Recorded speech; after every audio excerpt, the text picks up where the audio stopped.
വിശുദ്ധ ലിഖിതം എന്താണെന്ന് അറിഞ്ഞൂടാന്ന് പറഞ്ഞാൽ ബൈബിളിലെ വാക്യം അറിഞ്ഞൂടാന്നല്ല, ഈ വാക്യത്തിനകത്തെ പൊരുൾ അറിഞ്ഞൂടാ. മനസ്സിലായോ? ഇപ്പോ സ്ത്രീയെ നിനക്കും എനിക്കും തമ്മിൽ എന്ത് എന്ന് പറഞ്ഞ് യേശു പരിശുദ്ധ അമ്മയോട് ഒരു ബന്ധം ഉണ്ടാവാൻ പാടില്ല എന്ന് പ്രസ്താവിച്ചു എന്ന് പറയുന്ന ആളുകളോട് യേശുവിന് പറയാനുള്ളത്, മക്കളെ, നിങ്ങൾക്ക് വാക്യം അറിയാം, പൊരുൾ അറിഞ്ഞൂടാ, പൊരുൾ അറിയാൻ പാടില്ല.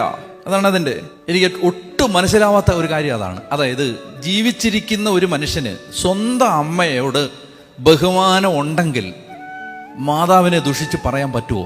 യേശുവിൻ്റെ അമ്മയെ ഇപ്പം ഞാൻ വന്നിട്ട് നിന്റെ അമ്മയെ അങ്ങ് രാവിലെ തൊട്ട് വൈകിട്ട് വരെ അങ്ങ് ദുഷിച്ച് പറഞ്ഞുകൊണ്ടിരിക്കുകയെന്ന് വെച്ചോ. നിന്റെ അമ്മയെ, നിന്നോട് എനിക്ക് ഭയങ്കര സ്നേഹമാണ് താനും, പക്ഷെ നിന്റെ അമ്മയെ എനിക്ക് രാവിലെ മുതൽ ദുഷിച്ചാലേ ഒരു സമാധാനമുള്ളൂ. എനിക്ക് മനസ്സിലാവുന്നില്ല അതെങ്ങനെ പറ്റുമെന്ന്.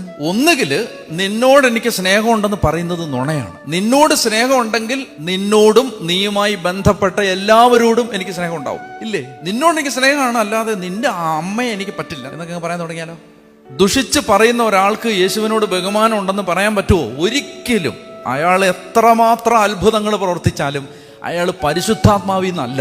കാരണം യേശു ബഹുമാനിച്ച ഒരാളെ നിനക്ക് ബഹുമാനിക്കാതിരിക്കാൻ പറ്റുമോ?